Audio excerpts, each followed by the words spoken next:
There are two notes I'd like to give. First of all, all of my slides are in black and white. I'm the black and white era. And so they're not always illustrating what I'm saying. They just happen to be the best pictures we've got from that era. The other thing is, if you know something I just said is wrong or untrue, keep it to yourself. Do I need to use this? Yes. Yes, okay. I will then. I'm Kelly Morris. I moved to Atlanta in 1969 to be the director of theater at Emory. That was, if you think back at that time, it was a lot of protest all over the country. My first year there, Kent State happened, and campuses all over the country erupted. And so it seemed to me that maybe a band would be useful. Two of the theaters that I most admired, the San Francisco Mime Troupe and the Bread and Puppet Theater, they both had bands. And so we had an atrocity band, which really was just for political protests. I founded the Seed and Feed Theater in '73 down at Pryor and Garnett Streets. And I had the idea that it would be good to have a band that was not particularly political, but just for its own sake. The first play that we did was so popular that we started out with about 40 volunteers, and I think by the time we'd finished the first production, we probably had 60 to 70 volunteers. And so a band, it seemed to me, would be good advertising in between productions, but also would give more people a way to be involved with the theater. So I waited until after one of the performances, somebody came up to me and introduced himself as a former drum major from Duke, and that was what I was waiting for, was to get a drum major. So we put notices out, and we had first rehearsal, and I never saw the drum major after that. But it seemed like a good thing to do, so we proceeded. And then that spring of '74, after a performance, the audience beforehand, stick around afterwards and we'll have something to show you. And so they did. And right after the show, the band members assembled behind the risers, struck up and more or less in tune, and marched into the lobby, and we ran up the big cargo door and the out into the street, and people went out with them. And I was unprepared for the reaction, which was electric. The grown-ups jumping into the air for no reason other than they just were so happy. So I thought, ooh, this is a good idea. So the band continued to rehearse. Its first performance was first real public performance was in the Inman Parade, which this past year was the 50th time the band has been in the Inman Park Parade. It was basically, we were watching a band learning how to be a band, and they had never been in a parade, and so they played the entire way. And in those days, the parade was much longer than it is now, and it was almost all motorized vehicles. So when the band finished, they just fell on the ground. The trumpet players were disabled, and everybody was ruined. And so that was the only time that ever happened. From then on, they knew to just play cadences until you came to another clump of people.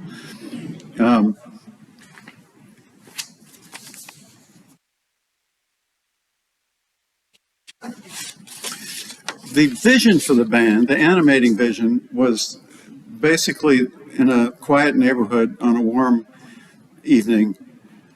People began to think they maybe heard drums, and so that sounds like a band. It was basically a Fellini kind of an apparition. Was the idea that all of a sudden a band would appear, a real band, for no reason whatsoever, in a place where it didn't belong.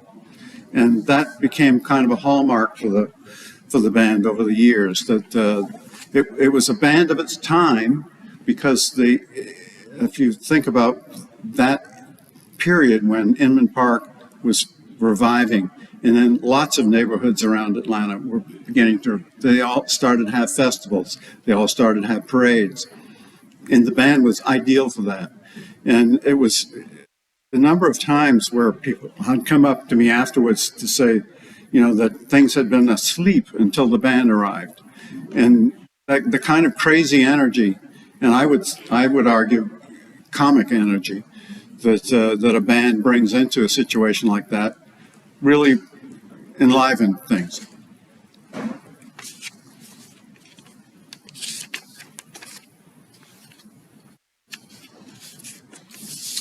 In 1976, Tom Cullen, who was a drummer in the band, wrote a play.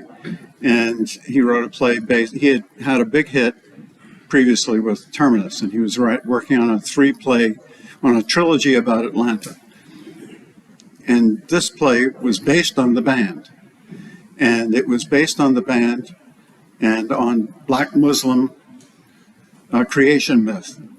In other words, there was a mad scientist who invented the white race. And you thought you heard drums outside, and it was Stars and Stripes Forever. And all of a sudden, the doors at the back of the theater banged open, and in marched the white race. And as they came, one of my favorite images was when the band marched up the ramp onto the stage, and they hit the stage lights. There was this big cloud of dust that was sort of roiling over their heads. I thought it was beautiful. And the original uniforms, which were black suits with tape on them, were all distressed. They were torn to pieces. And the idea was that they had been marching on the interstate median all this way, and they were at the end of their rope. Anyway, the end of the play was actually based on something that happened to Sousa's band. Sousa they were touring the islands of the Pacific, and on one island they got lost and were lost in the woods, and they were eventually found. But the idea in the play is that they were eaten by cannibals. And so at the end of the play, the instruments were being offered to this big effigy, this 8-foot-high figure, a head that was Sousa. And as the play closed, all of a sudden you heard the band strike up, and they reappeared in their new. It was the apotheosis of the band. They had become a heavenly band.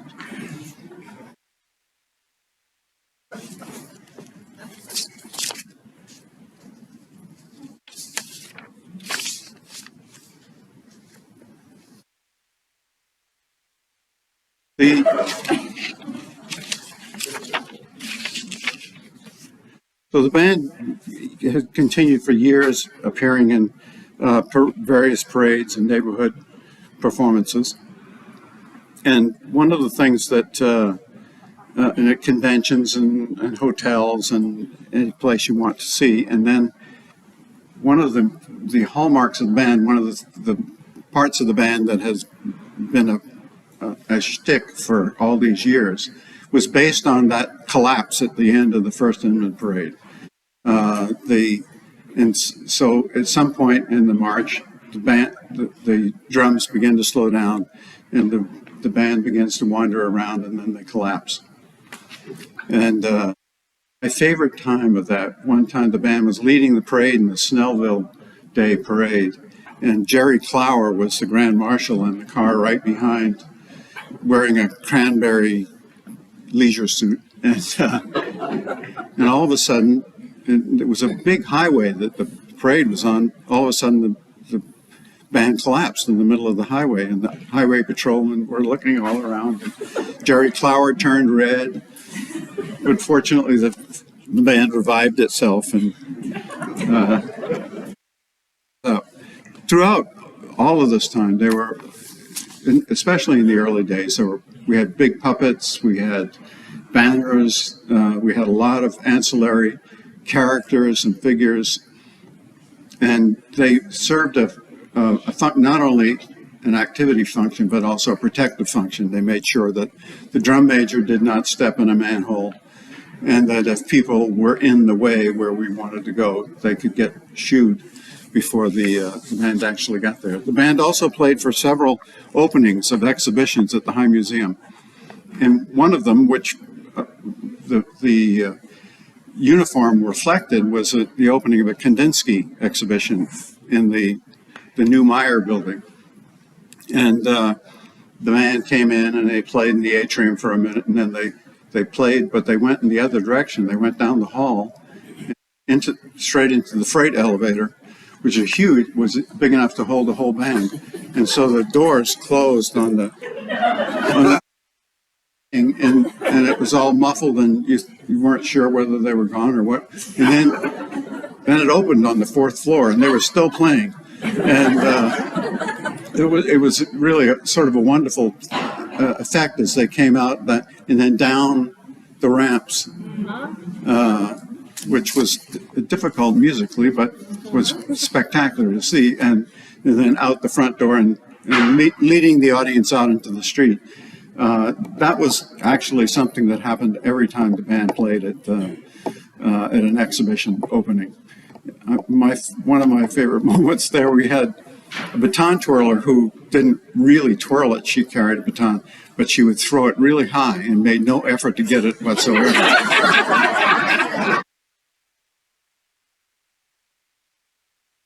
Was when she did a Titanic toss, and it landed in the middle of Peachtree Street and bounced off cars and stuff. Nothing was hurt, and she just went out and got it. I think there were a couple of my favorite performances. I should mention this. This is the Sousa head. The Sousa head was stored in somebody's basement and was eaten by rats. It's kind of like cannibals.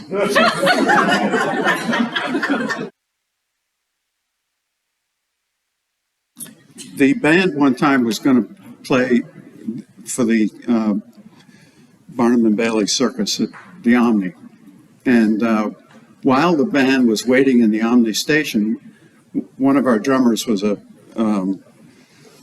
excellent lawyer, and he was trying to talk Barnum and Bailey and letting the band be in the opening parade of the circus, but it was too big of an insurance risk. But the band was assembled there at the foot of the escalators, and so they played for, big audiences would arrive, and they would go up the escalator, and the band would play, and then the station would be empty again, and so then they'd rest and chat and stuff until the next train came in. And I just loved the marching band that stood still and the audience marched past.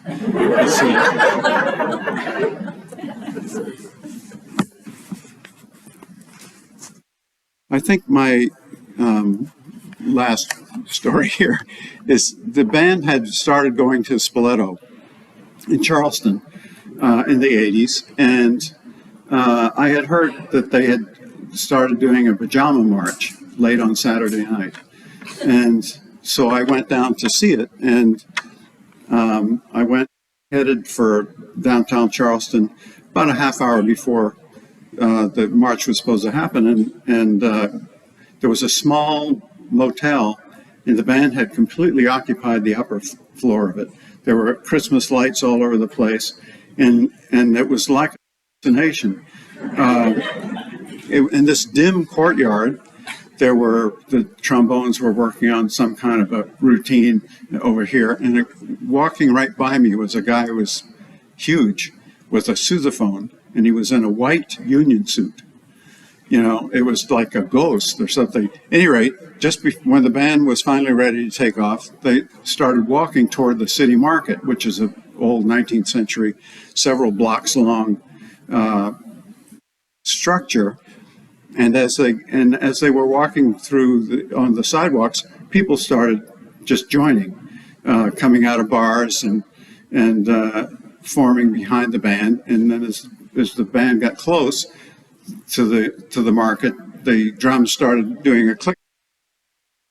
And then as they actually entered the market, they started actually playing the drums. And when they entered the last chamber there, where the band set up on top of tables and stuff, it was like a rock show.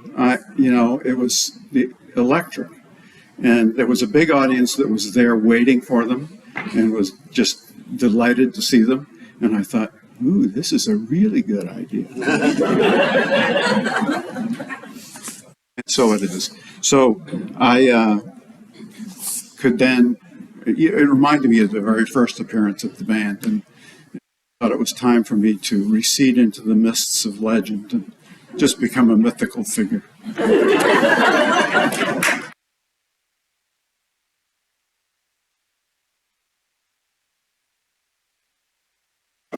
This is Henry Slack.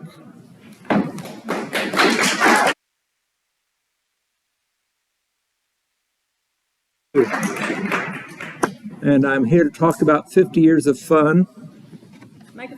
Microphone, yes. The other one. The other one. Yeah. Here we go. Yeah, okay. 50 years of fun. I joined the band when it started, as did a trumpet player who's still active named Bill Scott. We had the advantage of being in our preschool age. So that's how you know we're not that old right now. But what was fascinating about being part of this group is that we were special from the very start. We played everywhere. We marched on stage at the Fox Theater. Steve, you were there. You took the call and called everybody. But there was a rock band, I think it was the Pink Poodles. Jay Giles Band. And so they wanted a marching band to open for them. And, you call high schools on short notice, you get nothing. But they found us. And so we come out playing Sousa March and, to an audience that is not expecting a marching band with a Sousa March. And then the curtains open behind us and there's this wall of sound comes out. It was quite memorable. Kelly's mentioned the High Museum gigs. We played for the opening of the Atlanta Library downtown, 1980. And that one was really spooky because here we were making noise in a place where for all our childhood, we were told, don't make noise. When Maynard Jackson retired, we considered it a great loss for the arts in the city. And so we ended up, he actually said to somebody, if I wasn't mayor, I'd want to do, and he said something unimportant. And he said, or I'd play trumpet with the Seed Feed Abominable. And so we marched into his office for that occasion and gave him a presentation with the band seal. Arf! Yes, that sort of seal. At the Olympic Stadium, 1996, we were marching outside. They wouldn't let us in. And we were still having a good time, and this guy comes up behind us yelling, Washington Post, Washington Post. And we said, well, we don't take requests. I said, no, I'm from the Washington Post. So we felt very important to the Atlanta art scene. And as a later story, we had this woman from New Orleans came to Atlanta. She thought she was going to move here, but she thought the art scene was really dead. Her name's Chantel Ryder, who founded the Lantern Parades. But she's sitting in a bar in Little Five Points lamenting the missing art scene in Atlanta. And that night, for whatever reasons, the band comes in. And she says to herself, oh, there's hope here. So we were pleased with that. We've also performed a lot outside Atlanta, a lot in DeKalb County, Decatur, Tucker, Stone Mountain, Avondale, Dunwoody, Pine Lake, Panthersville, as well as other places, Tiger Mountain, which you can see we have things on a poster from the vineyard there, and more places that we've forgotten. And as Kelly mentioned, the Charleston Picoletto Spoleto Festival is always great. And every now and then somebody rents a bus, typically, and says, y'all come. And so we've been to Savannah, Charlotte, Birmingham, Columbus, Jackson. And for the album, sorry, was it an album? Yeah, it was in performances of Jesus Christ Superstar revival in the 90s. They needed a brass section, and we stepped up. And beyond that, there is a marching band event called Honk. And we've been to several of these honks around the country, usually at our own expense. And we have gotten some interesting comments from the press, from the Inman Park Advocator, originally half music and half theater and all fun. And that's one of the things that makes the band a little different. It has a theater background. We are about performance and the music. But in 1975, a motley gaggle of musicians bumping down the street. 2009, dressed like colorblind peacocks. And again, 2016, they play for new audiences all the time, some of which don't really have much say in the matter. As the Wikipedia actually says, the mission of the band is sometimes stated as bringing the gift of music to people who didn't know they needed it. So, and from Atlanta Magazine for our 25th anniversary, and this one struck it as really real. The group stumbled across the perfect formula. It managed to become a very good marching band while continuing to exist as a parody of one. So musically, we sound pretty damn good. But nonetheless, we're still a parody. My uniform tonight is yellow duct tape put on an old men's suit, and it looks much better than it actually is when you get up close. But we bought these men's suits for $1 a piece from thrift stores around Atlanta. And one disadvantage of putting duct tape onto men's suits that you're never going to dry clean, they don't get better with age. But really, one of the things the band does is bring joy to people. And it's fascinating because musically, we play music. We play regular music like any other band. We sound good. Orally, audially, you can hear us and hear, other brass bands, and yeah, they're comparable. But in what we choose to wear and how we choose to move, we are not at all uniform. And we are a band with movement. There was one gig early on, I think in 1980 or 79, where we had none of our dancers or abominettes present, and it felt flat. We benefit so much from the movement of everyone doing. But one other thing, Kelly made a theater of friends, a theater that hung together. Nobody got any money. So you had to be there for the love. And we are still a band with friends. And it's really wonderful. The friendships is first. Musicianship is second, or maybe third, ninth, somewhere down the way. And this is a picture of Walton Harris, who created our logo of the foot for us, our original logo. Walton's been an artist for many years, and he would march with us with this giant camera. And one night at a party, a woman who I think had been drinking significantly started chasing him, telling him she didn't want her picture taken. But, if you don't want your picture taken, the best thing to do is stay away from the guy with the camera. But it's a fake camera anyway. So, in Walton's honor, for our 50th, I made a camera that would be able to fulfill the same purpose of being just a little stupid. So, please say cheese. Cheese. Thank you. And it's now my pleasure to introduce Alicia Cardillo. Is Ronda next? No, you're next. I'm next. You're next.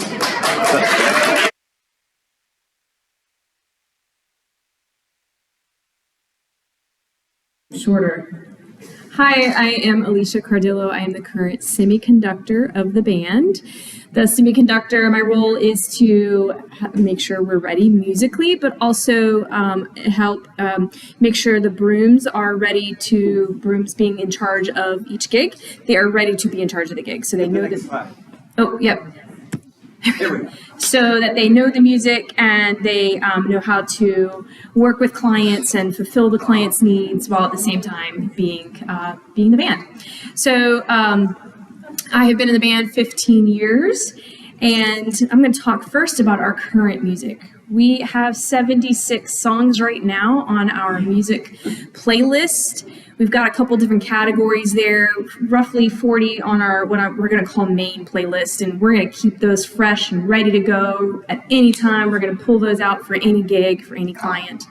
And we have a couple specialty lists, so Halloween music, thriller, we're only going to pull that out right before Halloween, get it prepped right good, and then we're not going to play it all year long, right? So we have a couple specialty lists. Patriotic music, we're going to bring that out during Veterans Day, Memorial Day, Christmas, obviously. So we've got, so the 40 are the ones who generally, we keep them fresh. And then how do we choose our music? Now that we're formal, we have a music selection committee. They're in charge of, sending out the survey and analyzing the results and saying, let's drop these, let's go source new songs to add on and just keep our playlist a little fresh. Get rid of the songs that you're just tired of playing or no longer good at, or whatever may be the reason that we want to take a song off our main playlist. So, there's a lot of times, actually this year we had a gig where a client had a special request, and within 2 weeks we cobbled together music for something called Crescent Moon. We'd never played it in our life. We had 2 rehearsals on it at other gigs, and then played it for this client, and they were in tears of happiness and joy. So we can bring special requests when needed, when desired, and it's a ton of fun being part of that. So the early years, we did not have 76 pieces.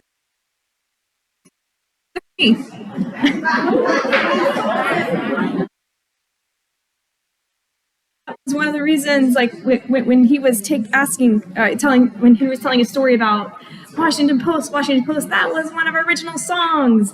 We have actually voted it off the playlist.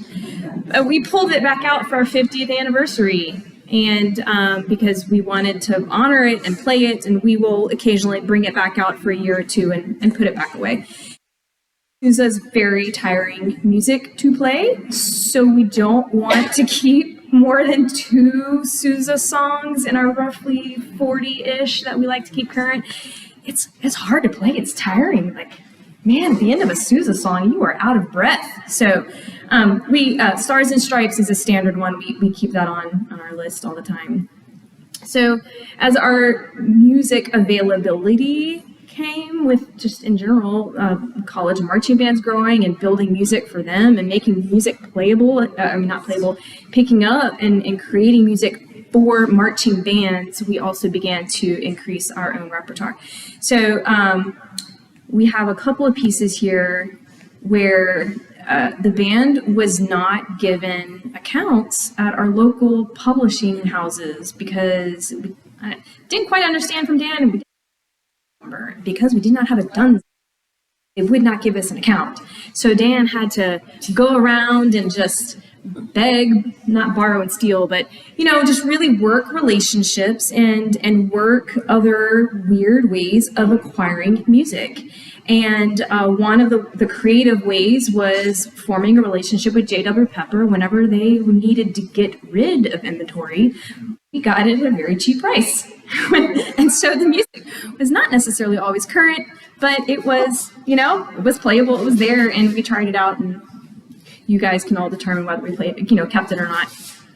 And two local schools closed, and so we were able to acquire their musical libraries. We right now, and so actually this is a fun slide I pulled together. You can see different stamps on the top of our music. The top one with Beer Barrel Polka says Avondale High School, if you can't see the Avondale Estates. On the Satin Doll one, the Indiana Avenue, marching, the next two, and Peter Gunn, that Indiana Avenue. Steve, is that your address? Yeah. Okay, yeah. The bottom one there that's marked out is Chatfield Brass Band. It's been markered over, but in the digital scanning, we've now digitized our music, right? We don't hand out packets of printed paper, printed music anymore. It's all digital, right? And so it's really fun to see these landmarks of our history, these little stamps that as a musician, you have brand new musician, you show up and why is there this random stamp on my music? This is where it came from. And today we have over 400 songs in our library, physical songs in our drawers. Quite a few librarians over the years have taken inventory. In summer of 2016-2017 season, we had a goal of sight reading every piece. And then, data, right? And then scoring it 1 through 5 from every musician who sight read it and said, do we like it? Was it good? Was it fun? Was it easy? Kind of all these different parameters to say, do we want to play it ever again in the future? And so we made it through 165 that year. So out of 100, we have 165 rated from a sight reading musician quality perspective. I've never done anything with those results. But they're there. And now I kind of, in the back of my head, once I learned this in this past week, said, we need to go finish out the 165, right? Like there's more out there. But very quick history on our music. Very next, I would like to call up Ronda. Come on, Ronda.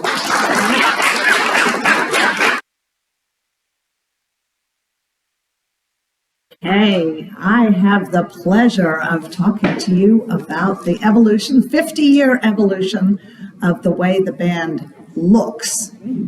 Okay. A lot of people here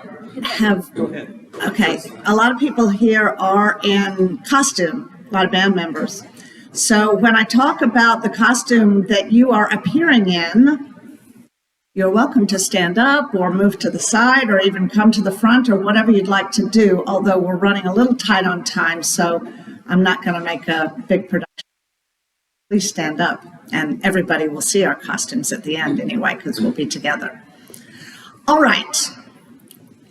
I'm going to start with our logo. So you see the Seed and Feed logo the way it looks currently on the left.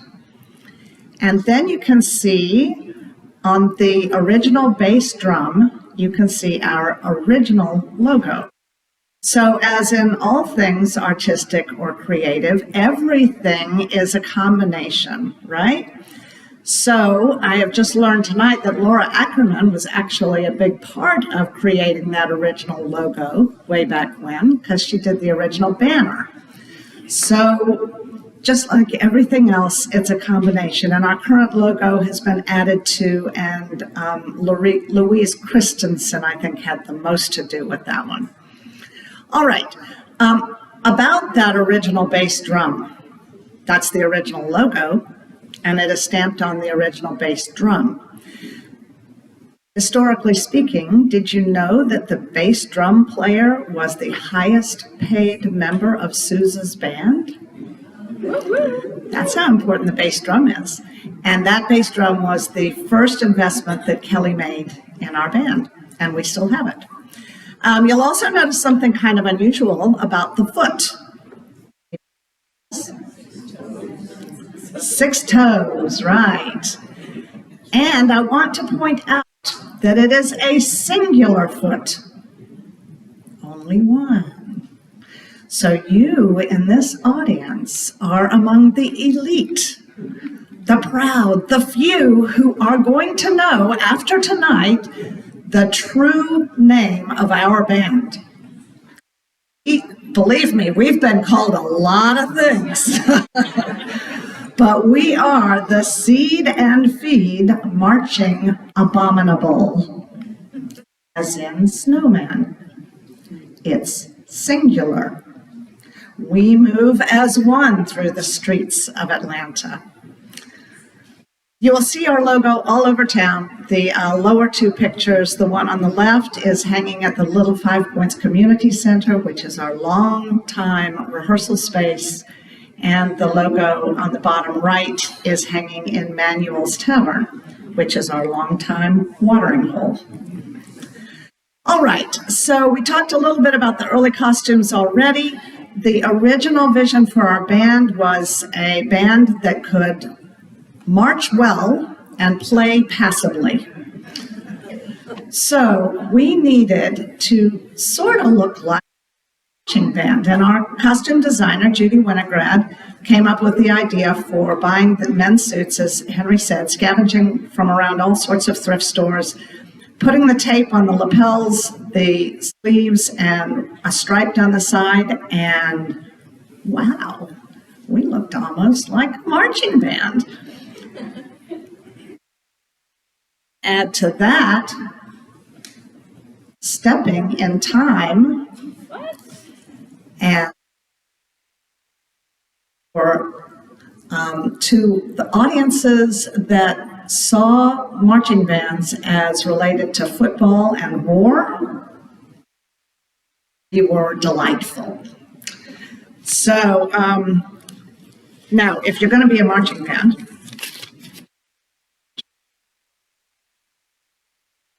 drum major here, the drum major needs to have certain accoutrements. In this case, he has a tall shako hat with a feather in it, a whistle. Every drum major needs a whistle, some tight white polyester pants. Well, okay, can't find those anymore. Remember, this is the 1970s we're talking about here. A broom. Wait, a broom? Yeah, a broom.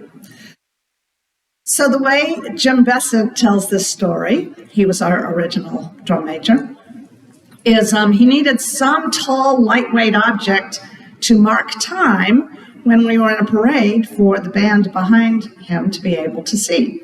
And he looked around the theater, and we didn't have any kind of a tall drum major mace or a baton or anything like that. But there was the broom that we swept the stage with. And he said it literally leapt into his hand. Makes me think of The Sorcerer's Apprentice or something. Leapt into his hand, and he led the band for the first performance with that broom and for every subsequent performance. And to this day, all of the leaders of our band have a broom. We are called the Broom. That's our title in the band. All right. Now, in order to be a real band, you also have to have some high strutting majorettes, right? We called ours the Abominettes, and they were full of energy and full of life. And a funny story about our Abominette team is you did have to be female, and you had to be shorter than 5'2". We do that these days, but remember, we're talking about the 1970s. It's the image we wanted. Now we have another fun element that we've already talked about as well, and that is our Despicable team. So these were folks who dressed up all sorts of different ways. Often there were papier mâché heads. We have one of them on the table over here you can take a look at. They might have all sorts of different props, like feather dusters or purses or canes, or to play with the audience. So if you think about it, the bands of the time that were associated with football and military, that was a one-directional experience for the audience. Audience viewed them, but those performers never interacted. They looked straight ahead and they were serious. Our roots being from the theater, the interaction with the audience was paramount. And our Despicables were the ones that brought that. And to this day, we have Despicables And to this day, that is still their job, to play with the audience, to bring the whimsicality, the excitement, and the fun. And yes, you might see that picture at the bottom. That is Fern dancing with John Lewis. It was a tremendous amount of fun. All right. Now, back to the costumes. We have 4 major costume themes. The first was those heavy black suits, which Henry very descriptively talked about why they were a little bit of a problem. So then we did the performance of Deep South, which Kelly talked about, where we had white painter's pants overalls, and the band thought, well, hey, this is a good idea. We kind of like these uniforms. I Am Anywhere, back then, that was true. White painter's pants were everywhere. They were cheap, and people went out and bought their own, right? So the theater didn't have to provide it for us. So at first they just had stripes or strips of fabric. You can see that here. And we painted them for the Kandinsky exhibit, which Kelly told about, with Kandinsky-esque geometric shapes and colors. And you'll see, so the top left really talks about that. Yeah. But the bottom left, you'll see, is a little bit of a transformation.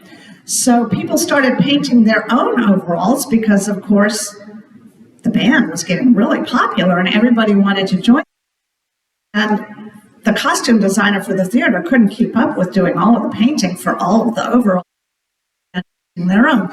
And you can see our baritone player here doesn't even have painting on his. There's an example of a personalized white overalls. Okay, he doesn't even have probably his first gig, and he hadn't had time to paint them yet. So this is one of my favorite pictures here on the left. This is Jeremy Fletcher, who obviously painted his own design on his own overalls. He was one of the kids that have grown up. Call them the incorrigibles. And Jeremy actually is a professional saxophone player now. Many of our kids have had great music careers, which is such an honor. And I also hear that he wrote an editorial this weekend. And then you can see that juxtaposed with the other overalls that do have the Kandinsky prints on them. Now, the picture on the right. Why do we have our pants legs rolled up? Let me give you a hint. That photo was taken in Charleston on the memorial. Why might we have those pants legs rolled up? Hot. And what we discovered is we started doing a lot of gigs around this time, and a lot of our gigs were in hot weather. And when you're out marching around and playing and dancing and doing all the things we do, they got pretty hot, those heavy overalls. So we decided we needed a new look, and thus was born the third major costume theme, and that was what we called tacky tourist. So, Alicia is sporting her tacky tourist outfit. So you can see me there in my white painter's pants overalls pointing backwards, and Jerry in his tacky tourist outfit marching forward. And that's how we went forth after that time. You can see the trumpet section there, all with their Hawaiian shirts. Hawaiian shirts are kind of cool these days, but there really was a time in the 80s or 90s when we all thought they were tacky. So we called it tacky tourist. The thing about the tacky tourist look, and it stayed with us for a long time, was that we are a band of individuals that create things and like to create our own look. So very quickly, the tacky tourist outfit just started turning out to be anything colorful. And you can see a picture here that, yeah, there's some Hawaiian shirts in there, but it's mostly just a cacophony of color. And So that was lots of fun, but we didn't look like so much of a unified group. This was the era when you can see in the bottom picture there, where tutus made their appearance, and I bet still a lot of have a big chunk of their closet space taken up by tutus. There's the tutu right there. It was also the era when big hats, feathers, and fruit paint came along around that time, and sequins, and it was a whole lot of fun, but we didn't really look like a very cohesive. So we decided we needed our fourth theme, whole band theme, to look more like a cohesive band. And we decided to go with our band colors, and this is still the costume we use today that you'll see us all over town with, which is black, red, and yellow. Yay. But you can see by these photos that all of a sudden now we are really looking like a unit. And here you can see the choice is you can scale it up or down for warm weather, cold, outside. Any size goes. People can create their own special costume as long as it's within the color theme, and as long as we always want to answer? Cover your naughty bits. Cover your naughty bits. Because, hey, we're a family group here. All right, so those costume themes, the black suits, the white painter's pants overalls, the tacky tourist, which was fruity and floral, and everything wild, and red, yellow, and black. We do many one-off performances or multiple times throughout the year. We have lots of Christmas performances. We do patriotic performances for Veterans Day, 4th of July, Memorial Day. We always do the St. Patty's Day parade. We do, as Kelly talked about, a pajama parade in Charleston, and we also pull those pajamas out elsewhere at other times of the year. And you can see our section here, hula hooping, playing their flutes in their pajamas. And our wonderful bari sax player there sporting his Simpsons slippers. We also, Henry mentioned, partner with Chantel Ryder for the lantern parades around town. So we have a costume that is just plain lights, as many lights as you can do. We also have a costume theme for weddings and funerals and more formal events, which we call faux formal. And that's basically black and white and silver, if anybody's dressed that way. That's here. That picture is here. Right on. Oh, yeah, the picture was taken right out. One of our wonderful people of the past, mouths of the past. Okay, so the leader of the band is called The Mouth. Donna got married and we played for her wedding. And we do anniversaries too. Ours or yours, all around town. This was a sapphire anniversary we did. And then this year we did our 50th anniversary, our gold anniversary.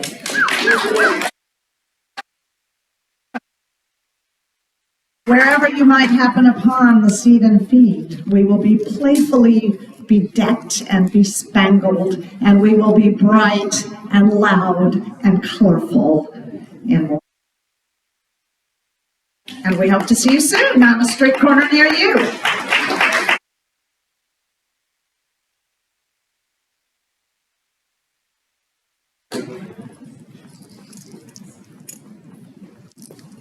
Hello.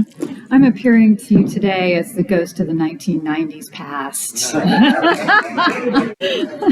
That's this costume. My name's Suzanne Welander. I have been in the band for an amazing almost 30 years. It feels like yesterday that I joined, and I just have to say that I was reminded of how long it's been when I got dressed for this presentation, and I pulled out these amazing costume components from my closet this evening. And I will tell you that at least one wool moth attacked me. Yeah, there it is. And all of the elastic in this tutu is now crackly. So, but I will tell you that I don't know how this happened. The glue on the eyelashes still worked. So there you have it. It's all together here. I joined 30 years ago. My very first gig was the Inman Park Festival. And I joined as a piccolo player, and piccolo!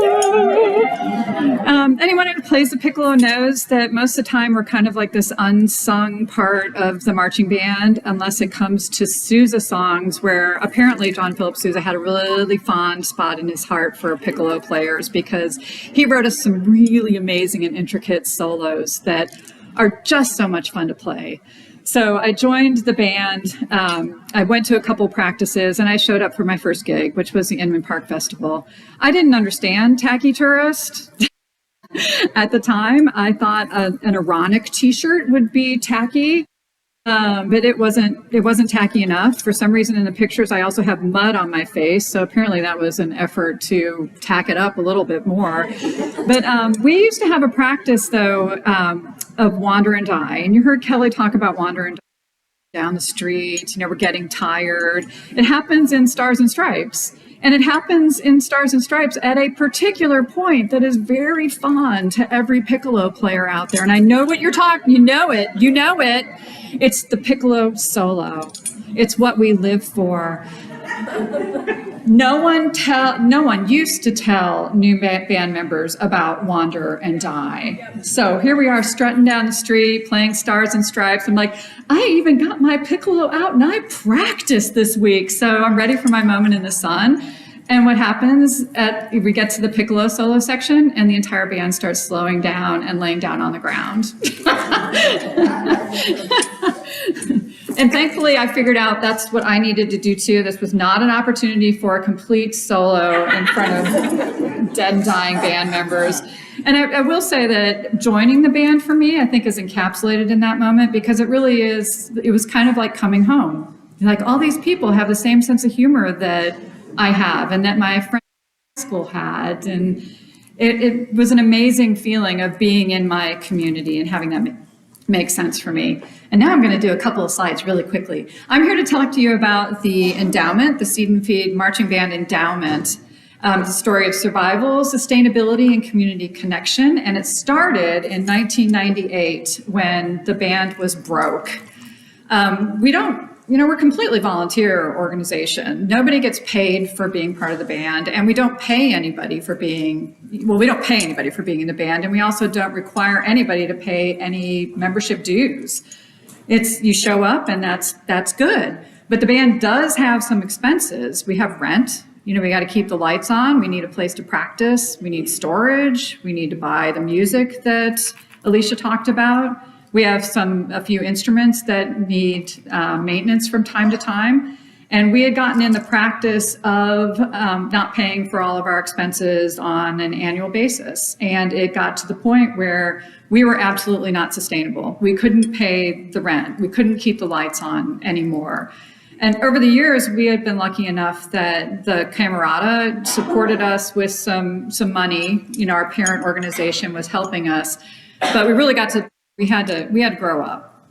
So two things happened at this time. The first is that the council that runs the band got more serious about doing that in terms of charging people for the gigs that we were playing, and charging on a scale that was commensurate with the type of joy that we provided with these audiences, especially if they were commercial gigs or conventions. So we actually got our stuff together when it came to how we were managing our expenses. And that really helped us set a foundation that's taken us into the future.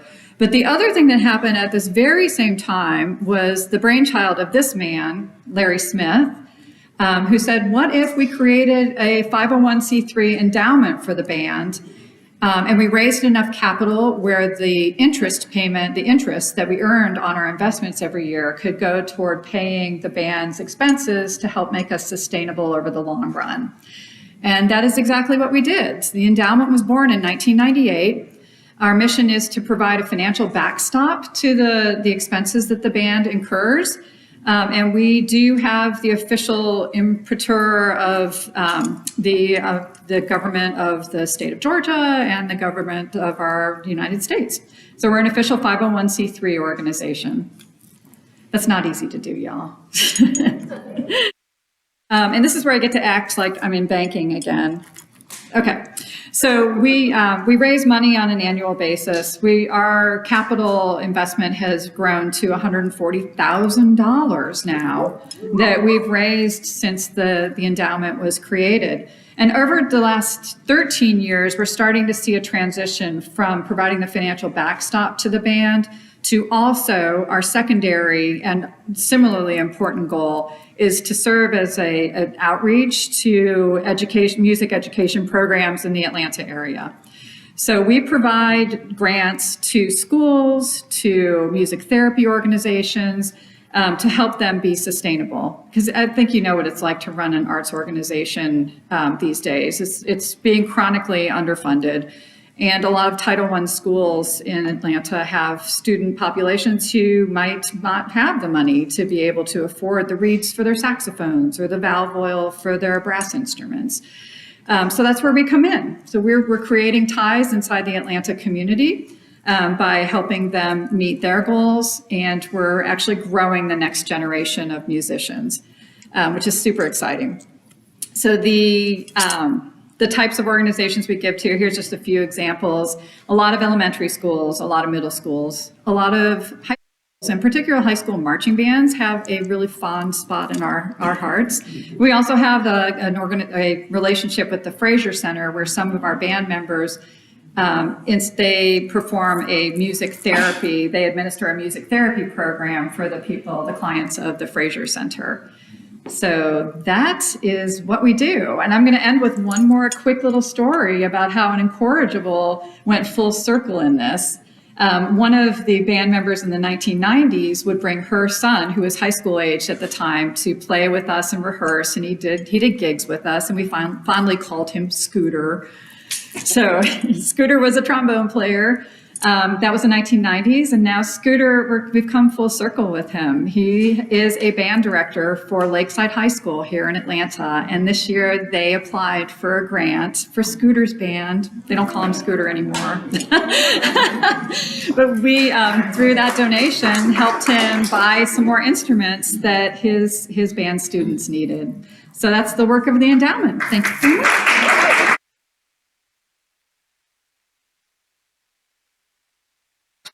Bohannon, going to take us home.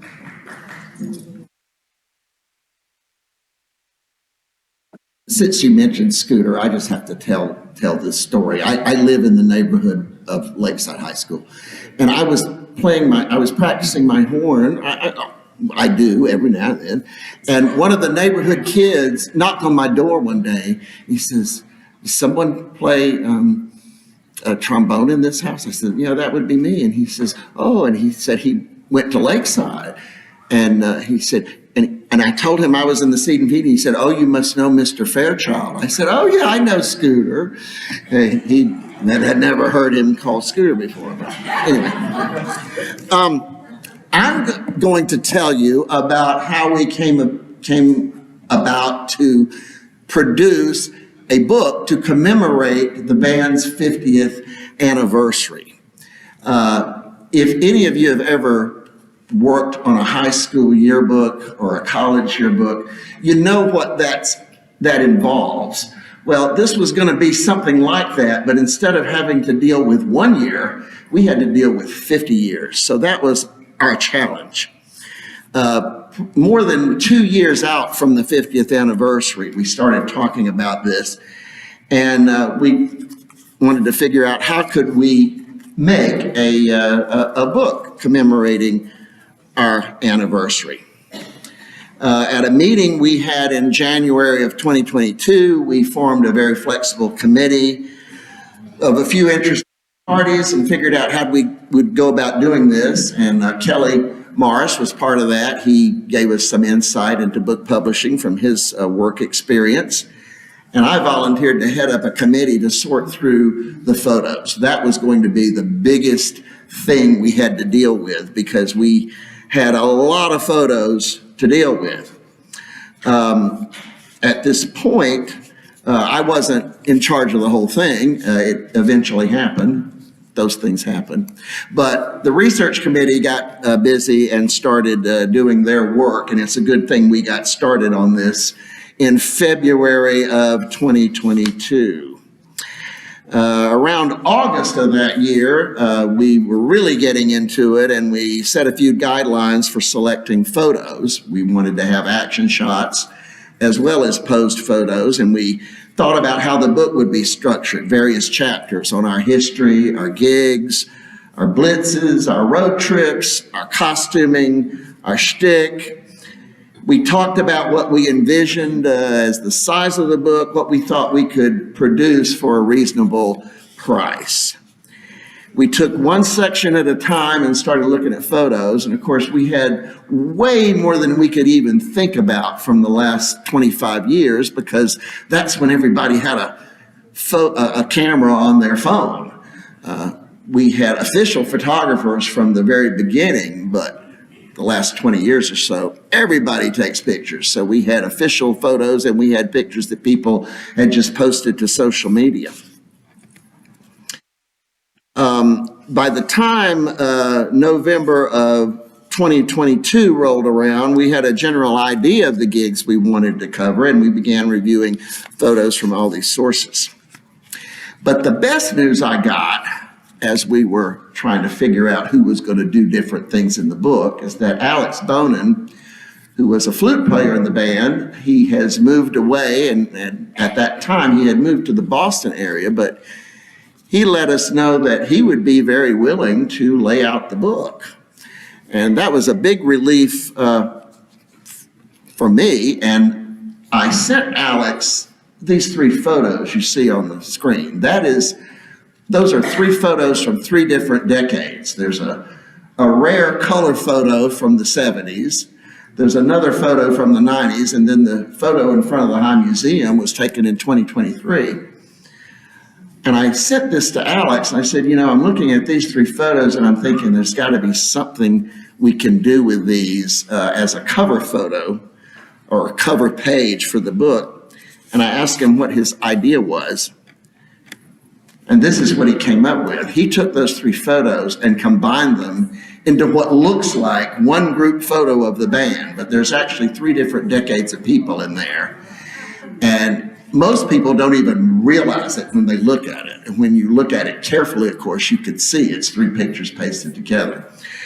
But it turned out to be my favorite thing in the book. And it was certainly, I knew we had the right guy working on this. The next piece of good news I got, and I thought there was a slide in here, but I guess it got lost. Anyway, I found out that Terry Cleaver, who had been the band's original photographer, and she wasn't in Atlanta all the time. She was here sometimes and other places other times, but she happened to be in town and heard that we were pulling together this book. And she said, well, I have all these slides and negatives and photos. Would you like them? And I'm like, yeah. So that solved our problem for some of the older photos. We needed to get going on the actual production of the book, so I recruited Brenda Finley to help me out with this, and she and Barbara Merchant came up with some. Barbara Merchant was a band alumni who now lives out on the West Coast, but she knew a lot about self-publishing and dealing with printers and that thing, and we talked about how we wanted to come up with something reasonable. We wanted to be able to come up with a book that would be of good quality, but that we could sell at a reasonable price to band members. And the good news we got was that the Atlanta Camerata, we mentioned them earlier, that was our umbrella organization, they basically dissolved, and the remaining funds from the Camerata were donated to the band. And that was a huge windfall, which allowed us to figure that we could come up with a 150-page full-color book and sell it somewhere between $25 and $30 and cover all our expenses. The next thing I was concerned about is the copy for the book, and so I emailed the band members and the band alumni and said, send me your stories. We want to put stories in the book from band members, and this is a page where we've got several stories pasted in. I do want to say something about this photo. The lady with the pink headdress and the lady also at the top photo, that is our beloved Louise that was mentioned earlier. We sadly lost her in a plane crash in 2010, but when she was in the band in the 90s and the early 2000s, she was a big influence on the costume evolution.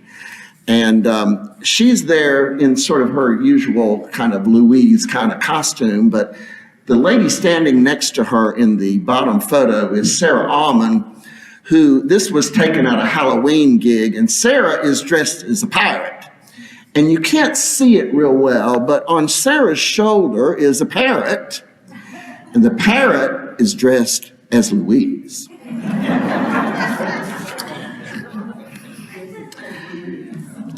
It was around this time that I formed a legal team. Several volunteers in the band agreed to help get permissions for reprints of photographs and articles, and that where we had been in the media, we had been on television. We needed to get clearance on some of these to have a making news section in the book. We settled on Gorham Printing. They're a self-publishing company out of Washington State, and they were terrific. They were great with customer service. They responded to every question in a timely fashion, and they got the book delivered in a timely fashion, which was also great.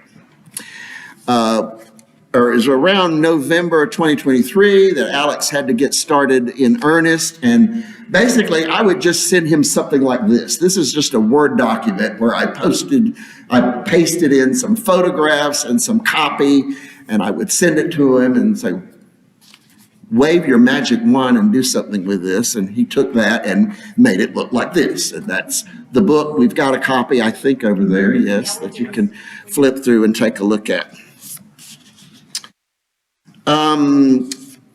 February of 2024, we started taking pre-orders. $25 was the price. It was going to go up to $30 if you got it after it was published. We initially thought we could probably sell maybe 100, so we were going to do a print run of 150 copies. We wound up getting 148 pre-orders. So we decided to extend the print run to 230, and that's what was delivered to us in April of 2024. After the Inman Park Festival that year, we had completely sold out, and we needed to get some more copies for the demand. So we had another 50 run. So we wound up printing 280, and between sales and donations, we've sold out. And we actually wound up with about $750 in profit, which we gave back to the endowment. So that's how we came up with the book. That's the history of the band, and all of the speakers are ready to answer questions if you have any.